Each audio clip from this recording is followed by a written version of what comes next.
உங்களுக்கு டைரி எழுத பிடிக்குமா? அப்போ உங்களுக்கான வீடியோ தான் இது. கடைசி வரைக்கும் ஸ்கிப் பண்ணாம பாருங்க. எண்டில் ஒரு சர்ப்ரைஸ் இருக்கு.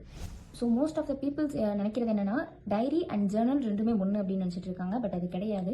டைரிங்கிறது நம்ம பர்சனலாக நம்மளோட ஸ்கெடியூல்ஸ் எழுதி வைக்கிறது. ஜேர்னல்ன்றது நம்மளோட மூமெண்ட்ஸ், என்னென்ன மூமெண்ட்ஸ் நம்ம கேப்சர் பண்ணோம், எங்கெங்கெல்லாம் நம்ம கேப்சர் பண்ணோமோ அதை நம்ம ஃபிசிக்கலாக எழுதாமல் லைக் ஸ்டிக்கர்ஸ் மூலியமா இல்லை ஃபோட்டோஸ் மூலியமா நம்ம ரெடி பண்ணுறது தான் ஜேர்னல்ஸ். நம்ம ஃபிசிக்கலாக நம்மளோட எமோஷனல்ஸ்லேருந்து எழுதுறது தான் டைரி. 2026 நான் டைரி எழுத போறேன் அப்படின்னா இந்த வீடியோ கடைசி வரைக்கும் பாருங்க. பிகாஸ் இது கண்டிப்பாக உங்களுக்கு யூஸ்ஃபுல்லாக இருக்கும். 100% உங்கள் டிப்ரெஷனை குறைக்கும். First thing is setting up your diary.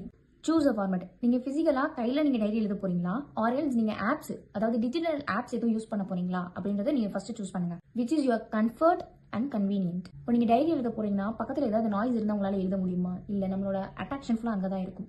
So அமைதியான ஸ்பாட்டாக தேர்ந்தெடுங்க நீங்கள் டைரி எழுதும்போது. நெக்ஸ்ட் திங் வந்துட்டு நீங்கள் டைரி எழுத போறீங்கன்னா கண்டிப்பாக உங்கள் கையில் மொபைல் வச்சுக்காதீங்க. பிகாஸ் அது மிகப்பெரிய distraction. Be honest when you write a diary because it includes your emotion, hopes and fears. எவ்வளோ பெருசாக எழுத போறீங்க அப்படின்னு அவசியம் இல்லை. நீங்கள் என்ன எழுதிருக்கீங்க அப்படின்றது தான் அவசியம். கிறிஸ்மஸ் அண்ட் நியூ இயர் வருது. ஸோ இந்த ஃபெஸ்டிவலுக்காக நான் உங்களுக்கு வந்து கிஃப்ட் கொடுக்கலாம் அப்படின்னு ஆசைப்பட்றேன். நீங்கள் ஒரு டைரி எழுதுகிற பர்சன்னா நீங்கள் என்ன எமோஷன்ஸ்லாம் நீங்கள் வந்து கேரி பண்ணுவீங்க? இதுக்கு முன்னாடி நான் டைரி எழுதியிருக்கேன், நான் இந்த எமோஷன்ஸ் கூடலாம் இருந்திருக்கேன், அது வந்து எனக்கு இவ்வளோ பெரிய ஃபீட்பேக் பண்ணியிருக்கு அப்படின்னு நீங்கள் நினைக்கிற ஒரு விஷயத்த கமெண்ட் பண்ணுங்கள். நான் உங்களுக்கு அந்த கிஃப்ட் என்னன்னு அடுத்த வீடியோவில் சொல்கிறேன்.